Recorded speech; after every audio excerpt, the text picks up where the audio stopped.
नमस्कार, एनटिभी कोहलपुर समाचारमा स्वागत छ। म सदीक्षा शाह। सुरुमा प्रमुख समाचार। लुम्बिनी प्रदेशका नवनियुक्त मुख्यमन्त्री कुलप्रसाद केसीद्वारा शपथ ग्रहण, 7 सदस्यीय मन्त्री परिषद विस्तार। आयोग खारेजीसँगै रोकिएको जग्गा नापे गर्ने काम अदालतको अल्पकालीन आदेशपछि पुनः सुरु। दाङमा भूमिहीन सुकुम्बासीको समस्या समाधान हुने अपेक्षा। सल्यानमा वैकल्पिक माध्यमबाट गरिएको पढाइ प्रभावकारी हुन नसकेको गुनासो। 60,000 भन्दा बढी बालबालिकाको अध्ययन प्रभावित। भारतको हिमाचल प्रदेशको एक सडकमा पहिरो खस्दा 10 जनाको मृत्यु। उद्धारका लागि प्रयास भइरहेको स्थानीय प्रशासनको भनाई। र नेपाल र भारत बीच आगामी सेप्टेम्बर 2 र 5 गते मैत्रीपूर्ण फुटबल खेल हुने। नेपाल विरुद्धको खेलका लागि भारतले कलकत्तामा तयारी गर्दै। समाचार अब विस्तारमा। लुम्बिनीमा नयाँ सरकार गठन भएको छ र नयाँ सरकारमा अहिले मन्त्री परिषदमा को सहभागी भए र कुन मन्त्रालयको जिम्मेवारी प्राप्त गरे। जनयुद्धको उद्गम थलो रोल्पाले प्रदेशको मुख्यमन्त्रीको जिम्मेवारी पाउँदा के भन्छन् त रोल्पाका नागरिक। खबर सुरु गरौं नयाँ सरकार गठनको प्रसङ्गबाट। लुम्बिनी प्रदेशका मुख्यमन्त्री कुलप्रसाद केसी र मन्त्रीहरूले शपथ ग्रहण गर्नुभएको छ। आज प्रदेश प्रमुखको कार्यालयमा प्रदेश प्रमुख अमिक शेरचनले मुख्यमन्त्री र मन्त्रीहरूलाई शपथ गराउनु भएको हो। जनताको नाममा शपथ लिन्छु कि नेपालको सार्वभौम सत्ता र राजकीय सत्ता नेपाली जनतामा रहेको नेपालको संविधान प्रति पूर्ण वफादार रही लुम्बिनी प्रदेशको मुख्यमन्त्री पदको कामकाज प्रचलित कानूनको अधीनमा रही मुलुक र जनताको सोझो चिताई कसैको डर नमानी। बुधबार मुख्यमन्त्री शंकर पोखरेलले राजीनामा दिएपछि प्रदेश प्रमुखले नयाँ मुख्यमन्त्री चयन प्रक्रिया सुरु गर्नुभएको थियो। नेपाली कांग्रेस, नेकपा माओवादी केन्द्र, जनता समाजवादी पार्टी र राष्ट्रिय जनमोर्चाका 41 सांसदको समर्थनमा नेकपा माओवादी केन्द्रका संसदीय दलका नेता केसी मुख्यमन्त्री नियुक्त हुनुभएको हो। उहाँले आज नै 7 सदस्यीय मन्त्री परिषद विस्तार गर्नुभएको छ, जसमा कांग्रेसबाट डिल्ले बहादुर चौधरी, नेकपा माओवादी केन्द्रबाट कृष्णध्वज खड्का, जनता समाजवादी पार्टीबाट सहसराम यादव, पूर्णमती ढेङ्गा र सुमन शर्मा रायमाझी र अजय शाही मन्त्री बन्नुभएको छ। चौधरी शहरी तथा ग्रामीण विकास, कृष्णध्वज खड्का आन्तरिक मामिला तथा कानून र सहसराम यादवले भौतिक पूर्वाधार मन्त्रीको जिम्मेवारी प्राप्त गर्नुभएको छ। अरू मन्त्रीहरूको मन्त्रालय तोकिएको छैन। कक्षा 7 मा पढ्दादेखि नै नेकपा मसालको विद्यार्थी संगठनबाट राजनीतिमा होमिएका कुलप्रसाद केसी यसबीचका सम्पूर्ण राजनीतिक तथा सामाजिक परिवर्तनका साक्षी हुनुहुन्छ। कहिले युद्ध, कहिले आन्दोलन त कहिले जेल जीवन हुँदै केसीलाई अहिले लुम्बिनी प्रदेशको मुख्यमन्त्री हुने अवसर प्राप्त भएको छ। कुलप्रसाद केसीको जन्म विक्रम सम्वत 2027 साल माघ 10 गते बुबा टीकाराम केसी र आमा रजमता केसीको कोखबाट रोल्पा जिल्लाको जिवाङ भन्ने स्थानमा भएको हो। गाउँकै प्राथमिक विद्यालयबाट शिक्षा प्रारम्भ गर्नुभएका केसीले प्रवीणता प्रमाणपत्र तह प्राप्त गर्नुभएको छ। पूर्व सभामुख कृष्ण बहादुर महराबाट प्रभावित भई विक्रम सम्वत 2043 सालमा कक्षा 7 मा पढ्दादेखि नै नेकपा मसालको विद्यार्थी संगठनबाट उहाँले राजनीति सुरु गर्नुभयो। उच्च शिक्षा अध्ययन गर्न दाङको महेन्द्र बहुमुखी क्याम्पस झरेपछि उहाँको विद्यार्थी राजनीति थप सक्रिय बन्दै जाँदा 2047 सालमा पार्टी सदस्यता प्राप्त गर्नुभयो। स्थायी शिक्षकको रूपमा कार्यरत केसी 2050 साल तत्कालीन प्रधानमन्त्री गिरिजा प्रसाद कोइरालालाई कालो झण्डा देखाएपछि अवकाश लिनु पर्यो। राजीनामापछि केसीको तत्कालीन जनमोर्चाबाट भूमिगत राजनीति सुरु भयो। राजनीतिक उतार चढावकै बीच 2050 सालमा उहाँले दाङ, प्युठान र सल्यान जिल्लाको सेक्रेटरी, 2057 सालमा भेरी कर्णाली क्षेत्रीय ब्युरो सदस्य र पार्टी संगठन निर्माण तथा विस्तारका साथै जनसेनाको प्लाटुन कमिसारको जिम्मेवारी पाउनुभयो। 2057 सालमै पोलिट ब्युरो सदस्य हुँदै नेपाल कम्युनिस्ट पार्टी माओवादीको केन्द्रीय सदस्य पनि हुनुभयो। जनयुद्धमा केसीको चर्चा चुलिँदै गर्दा पार्टी बैठकका लागि भारत जाने क्रममा 2060 साल जेठ 20 गते पक्राउ पर्नुभएका केसी माओवादी शान्ति प्रक्रियामा आएपछि 2063 साल श्रावण 25 गते रिहा हुनुभयो। जनमुक्ति सेनाको डिभिजन कमिसार को इन्चार्ज हुँदै केसी नेकपाको स्थायी कमिटी सदस्यको भूमिकामा समेत काम गर्नुभयो। 2072 सालमा नेकपा माओवादी केन्द्रका केन्द्रीय कार्यालयको जिम्मेवारी पाउनुभएका केसी 2074 सालमा प्रदेश सभा सदस्य हुनुभयो। तत्कालीन एमाले माओवादी निर्वाचन गठबन्धनमा प्रदेश सभा रोल्पा 1 बाट निर्वाचित हुनुभएका उहाँ पहिलो प्रदेश मन्त्रीमण्डलको आन्तरिक मामिला तथा कानून मन्त्रीमा नियुक्त हुनुभएको थियो। एमाले माओवादी एकता भत्किएपछि आन्तरिक मामिला मन्त्रीबाट राजीनामा दिनुभएका केसी अन्ततः मुख्यमन्त्रीमा नियुक्त हुनुभएको छ। अन्जु चौधरी, एनटिभी, कोहलपुर। रोल्पाबाट निर्वाचित हुनुभएका प्रदेश सभा सदस्य कुलप्रसाद केसी लुम्बिनी प्रदेशको मुख्यमन्त्रीमा नियुक्त हुनुभएको छ। जनयुद्धको उद्गम थलो रोल्पा तुलनात्मक रूपमा कम विकसित मानिन्छ। आज हामीले रोल्पाका नागरिकलाई तपाईँको जिल्लाले मुख्यमन्त्री पाउँदा कस्तो लागिरहेको छ र के अपेक्षा गर्नुभएको छ भनेर सोधेका छौँ। हेरौँ आजको आवाजमा।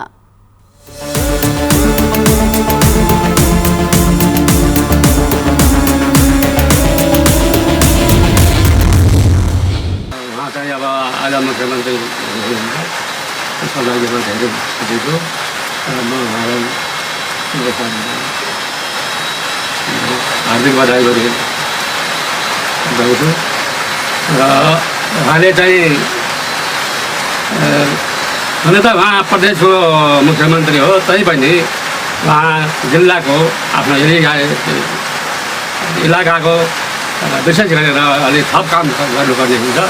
त्यसैले उहाँले चाहिँ रोल्पा जिल्लालाई विशेष गरेर 1 नम्बर इलाकालाई बढी हेर्नुहुनेछ भन्ने कुरा म चाहिँ आशा गर्छु। लुम्बिनी प्रदेशको मुख्यमन्त्री बन्नुभएको छ, त्यसको लागि बधाई छ उहाँलाई। अब देशमा यहाँ विद्युतको होइन बाटोको सबै ठाउँमा पुगेको छैन, त्यो पुर्याउनु पर्ने आवश्यक छ। शैक्षिक शिक्षा पनि अलिक नाजुक नै छ। स्वास्थ्य क्षेत्र पनि सबै ठाउँमा पहुँच पनि पुगेको छैन होइन। रोल्पामा तरकारीको पकेट एरिया पनि छ, फलफुलको पकेट एरिया पनि छ, तर जसको ठाउँमा जुन ठाउँमा पकेट एरिया छ त्यो ठाउँमा खास त्यस्तो तीव्र गतिले हानेको छैन र जुन ठाउँमा पकेट एरिया छैन त्यही विकास धेरै गरिरहेको हामीले महसुस लागेको छ। त्यसको लागि मैले चाहिँ यस्तो आगामी दिनमा चाहिँ 50% नभएर 75%को कार्यक्रम ल्याउनुपर्छ भन्ने मैले अनुरोध गर्छु है। रोल्पाबाट निर्वाचित जनप्रतिनिधि लुम्बिनी प्रदेशको चाहिँ मुख्यमन्त्री बन्नुभएको छ। उहाँ चाहिँ पहिले मन्त्री पनि भइसक्नु भएको छ। यसमा चाहिँ हामी रोल्पाली जनताहरू एकदमै खुसी छौँ। रोल्पाले एउटा गौरवशाली यस्तो खालको नेता पाउनु चाहिँ हाम्रो लागि चाहिँ गर्वको कुरा हो। यसमा चाहिँ हामी एकदमै खुसी छौँ।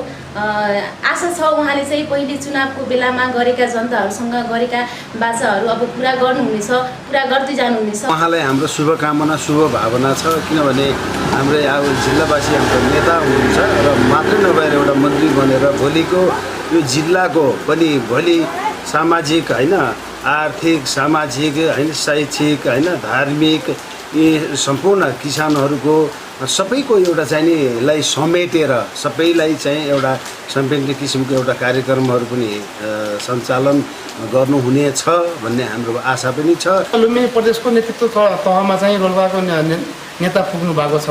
त्यस कारण समग्र रोल्पाको विकासको लागि पनि उहाँले सोध्नुपर्छ। रोल्पाको लागि गुरु योजना बनाएर रोल्पाको विकासको निमित्त यहाँको चाहिँ भौतिक पूर्वाधारदेखि लिएर शैक्षिक पूर्वाधार कुराहरू, धार्मिक कुराहरू, प्रत्येक कुराहरूमा पनि उहाँले जोड दिनुहुनेछ भन्ने आशा चाहिँ अपेक्षा चाहिँ हामीले लिएका छौँ।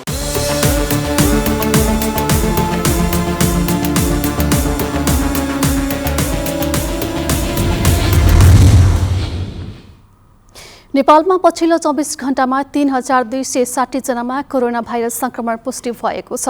10,806 PCR परीक्षण गर्दा 2,473 जना र 4,656 जना एन्टिजेन परीक्षण गर्दा 787 गरी 3,260 जनामा कोरोना भाइरसको संक्रमण देखिएको स्वास्थ्य तथा जनसङ्ख्या मन्त्रालयले जनाएको छ।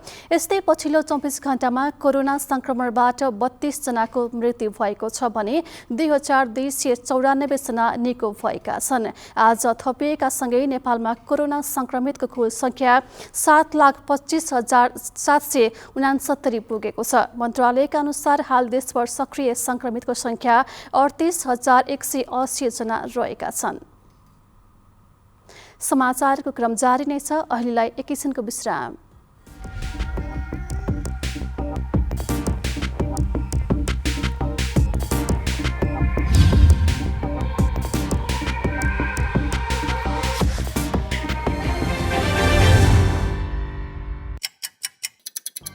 हर घड़ी हर प्रहर,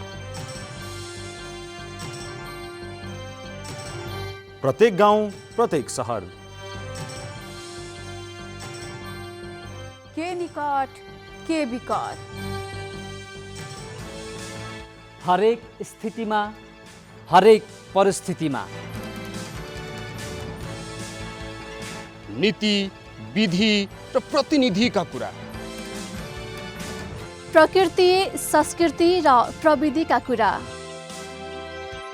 हाम्रो समाचार, तथ्य सूचना निष्पक्ष विचार, हाम्रो अभिधारा, तपाईको सूचनाको अधिकार।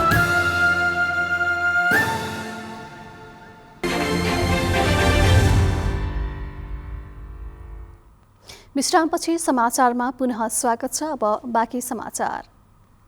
भूमि सम्बन्धी समस्या समाधान आयोग विघटनपछि रोकिएको जग्गाको नापे गर्ने काम अदालतको अल्पकालीन आदेशपछि पुनः सुरु भएको छ।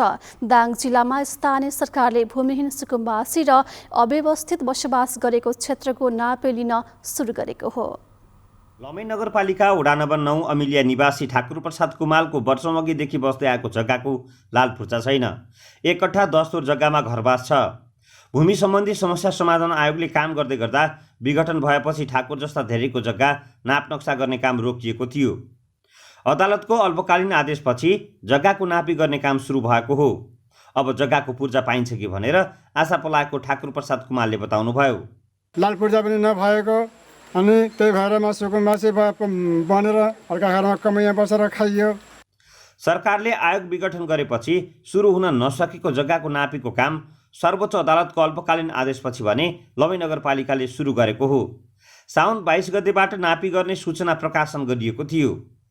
आयोग विघटन भएपछि काम अघि बढ्न सकेको थिएन। अदालतको आदेशपछि जग्गा नापीको काम सुरु भएको छ। आयोगको चाहिँ विघटन गर्ने जुन किसिमको निर्णय भयो, निर्णयपछि हामीले बिचमा चाहिँ काम रोक्नु पर्यो र रोकिसकेपछि पछि चाहिँ सर्वोच्चमा जुन किसिमको रिट परेर चाहिँ अहिले चाहिँ जुन अदालतले जुन अल्पकालीन आदेश जुन दिएको छ त्यो आदेश अनुरूप चाहिँ हामीले चाहिँ अहिले चाहिँ हामीले पुनः चाहिँ नापेको काम चाहिँ सुरुवात गरेका छौँ। लमै नगरपालिकाभित्र भूमिहीन दलित 217, भूमिहीन सुकुम्बासी 1311 र अव्यवस्थित बसोबासी 6075 गरी जम्मा 7603 छन्। लगत सङ्कलनको आधारमा अनुमानित 1581 बिघा 17 कट्ठा 11 तोर जग्गा नापी गरिनेछ। लमै नगरपालिकाका प्रमुख कुलबहादुर केसीले भूमिहीन सुकुम्बासीलाई जग्गाको लालपूर्जा वितरणको आधार तयार पारिएको बताउनुभयो। यो वर्षौंदेखि तपाईहरुको हजुरबुवादेखि अहिलेसम्म जुन भूमिहीन सुकुम्बासी र अव्यवस्थित बसोबासीका रूपमा हामी बसिरहेका थियौं र त्यो दिनको अब समाप्तिको नजिकमा हामी पुगेका छौं। विक्रम सम्वत 2035 सालदेखि भूमिको समस्या समाधान हुन सकेको छैन। सरकारले भूमिको समस्या समाधान गर्न अहिलेसम्म 15वटा विभिन्न नामको आयोग बनाइसकेको छ। तर भूमिहीन सुकुम्बासीको नाममा राजनीतिक चलखेल हुने हुँदा यो समस्याको दीर्घकालीन समाधान हुन नसकेको हो। दशरथ घिमिरे, नेपाल टेलिभिजन, लुम्बिनी प्रदेश, दाङ। सरकारले कोरोना भाइरस संक्रमण बढ्न सक्ने भएकाले विद्यालयलाई वैकल्पिक माध्यमबाट कक्षा सञ्चालन गर्न भनेको छ। तर वैकल्पिक माध्यमबाट कक्षा सञ्चालन गर्ने भने पनि सल्यानमा भने प्रभावकारी हुन सकेको छैन, जसले गर्दा 60,000 भन्दा बढी बालबालिका प्रभावित भएका छन्। नयाँ शैक्षिक सत्र सञ्चालन भएको 3 महिना पुगिसक्दा समेत सल्यानमा न त विद्यालय सञ्चालन हुन सकेको छ, न त वैकल्पिक माध्यमबाट कक्षा सञ्चालन प्रभावकारी हुन सकेको छ। ग्रामीण भेगका अधिकांश बालबालिका भने घरयासी काममा व्यस्त हुने गरेका छन्। लामो समय विद्यालय बन्द हुँदा गाउँमा इन्टरनेट र फोनको सुविधा नहुँदा ग्रामीण भेगका बालबालिका यति बेला पठन पाठनभन्दा घरयासी कामकाजमा व्यस्त हुँदै आइरहेका छन्। लकडाउन भएको 4-5 महिना भएको स्कुल पनि खुल्या छैनन् आज तक। अनि घरमै बसेर कति बेला त किताब हेर भन्छन्, किताब हेर्छन्, अनलाइन क्लास पनि छैन। सहर बजारको जस्तो हुन्न गाउँघरमा। बिहान एकछिन काम गर्छन् अनि गोठाला जान्छन्, साँझ टाइम पढ्छन्, बिहान पढ भन्छौँ टाइम दिन्छौँ। यस्तै हो। अनि के गर्ने, अनि हाम्रा गाउँमा यहाँ अनलाइन क्लास पढ्ने पनि छैन, अनि कहीँ यता वाइफाई पनि छैन। ग्रामीण क्षेत्रमा रहेका विद्यालयमा अनलाइन कक्षा सञ्चालन गर्न कठिन रहेको छ। दार्मा गाउँपालिका फारुलाचौरमा रहेको जनज्योति माध्यमिक विद्यालयले वैकल्पिक माध्यमबाट पढाउनु सहज नभएको जनाएको छ। सदरमुकाममा रहेको शारदा नगरपालिकाका केही विद्यालयले वैकल्पिक विधिबाट पठन पाठन गराएको भए पनि अन्य विद्यालय बन्द जस्तै छन्। सदरमुकाम खलङ्गा शीतलपाटीमा रहेको शिवजना माध्यमिक विद्यालय र लोहापिङमा रहेको त्रिभुवन जनमाध्यमिक विद्यालयले भने अनलाइन कक्षा सञ्चालन गर्दै आइरहेका छन्। तर सबै विद्यार्थीलाई उनीहरूले पनि अनलाइनको पहुँचमा ल्याउन सकिरहेका छैनन्। खासमा भन्नुपर्दा त फोनै लाग्दैन भने पनि हुन्छ। दिनमा 1-1.5 घन्टा मात्र फोन लाग्छ, त्यो पनि निश्चित छैन कुन टाइममा लाग्ने भनेर। यो अवस्थामा हामीले अब विद्यार्थीहरूलाई फोनको माध्यमबाट पढाउनु त धेरै अप्ठ्यारो छ र झन् हामीले यो हामीले अनलाइन क्लासहरू लिन त झन् सम्भवै छैन यो ठाउँमा। हामी शारदाका 12वटा वडामा कुनै वडामा त फोनै लाग्दैन। दोस्रो कुरो सहरी बेल्टामा पनि अब नेटको एक्सेस भए पनि अनि वाइफाई भए पनि बत्ती जाने आउने क्रम यो बढिया कारणले पनि विद्यार्थीहरू क्लासमा जोइन हुने एकैचोटि अफ हुने एकैचोटि इन हुने हुन्छ। त्यसले पनि तपाईँ हामीले एउटा क्लास लिन सकेका छैनौँ। र अर्को कुरा चाहिँ मेन समस्या भनेको अभिभावकहरूले जो टिचिङ मटेरियल हो नि, हाम्रो लर्निङ मटेरियल जो ल्यापटप अनि कम्प्युटर अनि मोबाइल एन्ड्रोइड मोबाइलहरू अब किनिदिन सक्ने सम्भावना अलिक धेरै न्यून भएको कारणले गर्दा धेरै विद्यार्थी योबाट वञ्चित इन्ट्रेस्ट हुँदै पनि वञ्चित भएको र मैले बुझेको छु। सल्यानमा 443 सामुदायिक विद्यालय, 51 संस्थागत विद्यालय र 89वटा माध्यमिक विद्यालय छन्। त्यसमध्ये पनि 16वटा माध्यमिक विद्यालय इन्टरनेटको पहुँच बाहिर रहेका छन्। वैकल्पिक शिक्षा मार्फत सिकाइलाई निरन्तरता दिने सरकारी योजना कार्यान्वयनमा चुनौती देखिएको छ। प्रतीक इच्छुक शर्मा, नेपाल टेलिभिजनका लागि सल्यान। कैलालीका राणा समुदायले हिजो धुमधामका साथ तीज पर्व मनाएका छन्। श्रावण पहिलो सातादेखि नै साउनी पिङमा रमाइरहेका यस समुदायका मानिसहरूले तीजकै दिन पिङ पनि नदीमा बगाएर विसर्जन गरेका छन्। राणा समुदायका महिलाहरूले दाजुभाइको दीर्घायुको कामना गरेर तीज मनाउने परम्परा छ। सुदूरपश्चिम प्रदेशको कैलाली र कञ्चनपुरका राणा समुदायले बुधबार धुमधामका साथ तीज मनाएका छन्। अन्य समुदायमा तीजमा श्रीमानको लामो आयुका लागि श्रीमती व्रत बस्ने गर्दछन्। यस समुदायमा महिलाहरू दाजुभाइ र भतिजको दीर्घायुको कामना गरेर उपासना गर्ने गर्दछन्। कैलालीको धनगढी उपमहानगरपालिका 15 का सिन्टोला राणा सामान को डोला डालत है, डोला नाथ है और हम झुड़की पहन जाते हैं, डोला में चढ़ के गीत गाते हैं। 1 महीना दिन डोला डोलत है और अपन भैया भतीजन के ऊपर हम व्रत रहत हैं। पछिल्लो समय राणा समुदायमा तीज मनाउने शैली फरक बन्दै गइरहेको छ। तीजमा पहिरिने मौलिक पोसाक पनि हराउँदै जान थालेको छ। धनगढी उपमहानगरपालिका 15 का छोटी राणाले नयाँ पुस्ताले आफ्नो संस्कृतिको सिको गरून् भन्नका लागि आफूहरूले तीजलाई मौलिक ढंगले मनाउँदै आइरहेको बताउनु भएको छ। दूसरे बच्चा और हो जे हैं और जिन कैसो चला मैं अब है इत कैसो चला दई हैं, पहले अगारू कैसो चला नारेगा फोन से बात कर लेते हैं सब। राणा समुदायका महिलाहरू साउनमा हरेक साँझ पिङ खेल्ने गर्दछन्। शुक्ल पक्ष तृतीयाका दिन मिठो खाना बनाएर नदी छेउ लगी गडरौधा नामको घाँसको गाँठो बाँधेर त्यो चाँदीको रुपैयाँमा छोएर नदीमा बगाएर तीजको समापन गर्ने गर्दछन्। निर्मला खडायत, नेपाल टेलिभिजन, सुदूरपश्चिम प्रदेश, कैलाली। कर्णालीका कृषकलाई कर्जा तथा ब्याज अनुदान प्रवाह गर्न प्रदेश सरकार र ग्लोबल बैंक बीच समझदारी भएको छ।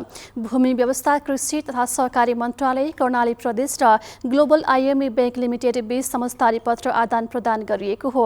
व्यवसाय कृषि तथा पशुपक्षी पालन व्यवसायका लागि ब्याज अनुदान कार्यक्रम कार्यविधि 2076 को कार्यान्वयन गर्ने बैंकले जनाएको छ। समझदारीसँगै अब कर्णालीका कृषकले प्रक्रिया अनुसार कृषि तथा पशुपक्षी पालन व्यवसाय का लागि ब्याज अनुदान पाउने भएका हुन्। कृषकलाई अनुदान रकम दिन मन्त्रालय मार्फतका हरेक जिल्ला कार्यालय र बैंकको जिल्ला शाखाबाट सेवा प्रवाह गरिने भएको छ।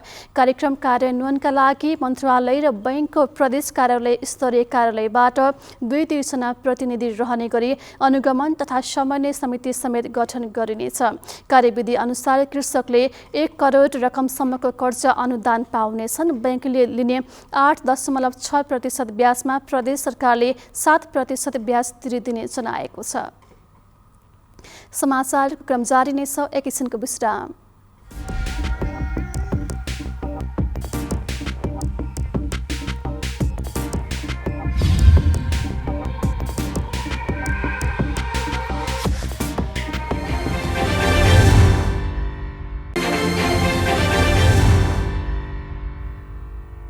तपाईं अहिले एनटिभी कोहलपुर हेर्दै हुनुहुन्छ। अब बाँकी समाचार।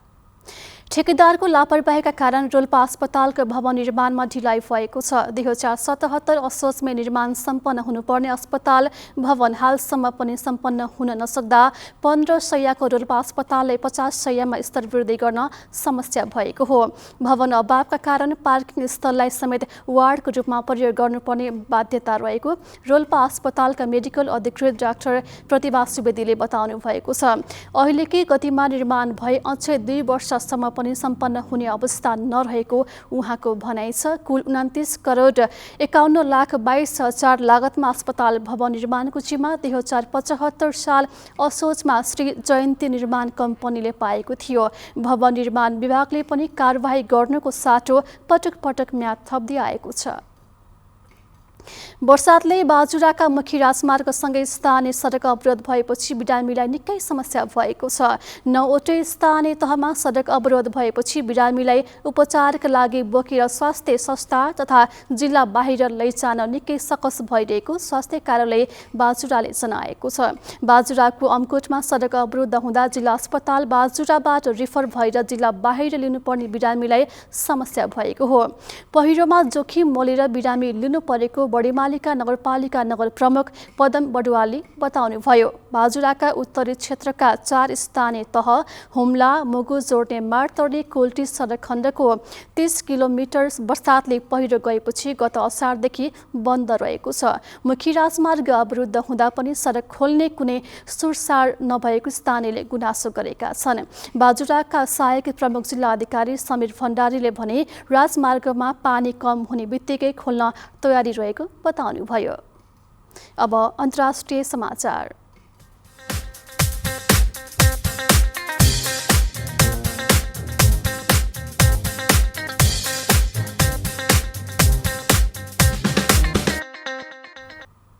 भारतको हिमाचल प्रदेशको किन्नौर जिल्लामा पहिरो खस्दा 10 जनाको ज्यान गएको छ। अहिलेसम्म 14 जना घाइतेको उद्धार गरिएको जनाइएको छ। त्यहाँको राष्ट्रिय राजमार्ग पहिरो खस्दा बस, ट्रक सहित केही साना गाडी पुरिएको भारतीय सञ्चार माध्यमले जनाएका छन्। सडकमाथिको पहाड खस्दा यस्तो हताहती भएको समाचार एजेन्सी पीटीआईले जनाएको हो। पहिरोमा गाडी सहित केही यात्रु पुरिएको आशंका समेत गरिएको छ। पहिरो गएको जानकारी पाउन साथ राहत र उद्धारको टोली खटिएको त्यहाँको प्रशासनले जनाएको छ। पहिरोपछि पनि ठूला ढुङ्गा खसिरहेकाले उद्धारमा केही कठिनाई भएको छ। हिमाचल प्रदेशका मुख्यमन्त्री जयराम ठाकुरले पहिरोमा पुरिएकाहरूको उद्धारका लागि हरसम्भव प्रयास गरिने बताउनुभयो। अब आर्थिक समाचार।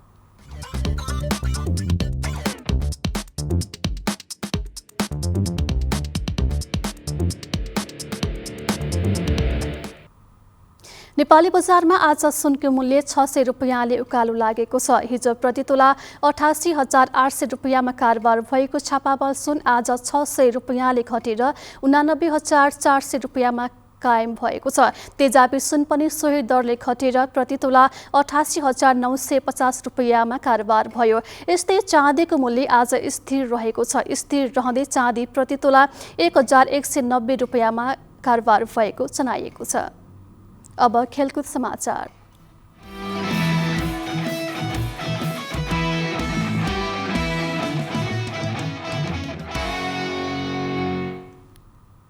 भारतीय फुटबल टोलीले नेपाल विरुद्धको मैत्रीपूर्ण फुटबलको तयारी तथा अभ्यास कलकत्तामा गर्ने भएको छ। भारतको राष्ट्रिय फुटबल टोली अभ्यासको क्रममा कलकत्ता पुग्न लागेको 15 वर्षपछि हो। भारतीय सञ्चार माध्यम पीटीआईका अनुसार आगामी सोमबारदेखि भारतीय फुटबल टोलीले अभ्यास सुरु गर्ने भएको हो। यसअघि सन् 2006मा फिफा विश्वकप छनौटको तयारीका क्रममा भारतीय टोली कलकत्तामा अभ्यास गरेको थियो। प्रमुख प्रशिक्षक इगोर स्टिम्याकले मैत्रीपूर्ण खेलका लागि प्रारम्भिक 23 सदस्यीय टोलीको घोषणा गर्नुभएको छ। राष्ट्रिय टोलीमा समेत पर्ने क्षमता बोकेका मोहन बगान र बेंगलुरु एएफसीका खेलाडी भने समेटिएका छैनन्। दुवै क्लब मालदिप्समा हुने एएफसीले कपको तयारीमा रहेका छन्। उक्त स्पर्धा सके लगत्तै टोलीका सदस्य प्रशिक्षणमा पुग्ने बताइएको छ। नेपालले भारतीय फुटबल टोलीसँग आगामी सेप्टेम्बर 2 र 5 मा अन्तर्राष्ट्रिय मैत्रीपूर्ण स्पर्धा गर्ने भएको हो। समाचारको अन्त्यमा प्रमुख समाचार पुनः एकपटक। लुम्बिनी प्रदेशका नवनियुक्त मुख्यमन्त्री कुलप्रसाद केसीद्वारा शपथ ग्रहण, 7 सदस्यीय मन्त्री परिषद विस्तार। आयोग खारेजीसँगै रोकिएको जग्गा नापे गर्ने काम अदालतको अल्पकालीन आदेशपछि पुनः सुरु। दाङमा भूमिहीन सुकुम्बासीको समस्या समाधान हुने अपेक्षा। सल्यानमा वैकल्पिक माध्यमबाट गरिएको पढाइ प्रभावकारी हुन नसकेको गुनासो। 60,000 भन्दा बढी बालबालिकाको अध्ययन प्रभावित। भारतको हिमाचल प्रदेशको एक सडकमा पहिरो खस्दा 10 जनाको मृत्यु। उद्धारका लागि प्रयास भइरहेको स्थानीय प्रशासनको भनाई। र नेपाल र भारत बीच आगामी सेप्टेम्बर 2 र 5 गते मैत्रीपूर्ण फुटबल खेल हुने। नेपाल विरुद्धको खेलका लागि भारतले कलकत्तामा तयारी गर्दै। हवस् त अहिलेलाई समाचारको सिलसिला यति नै। बिदा दिनुहोस्। नमस्कार।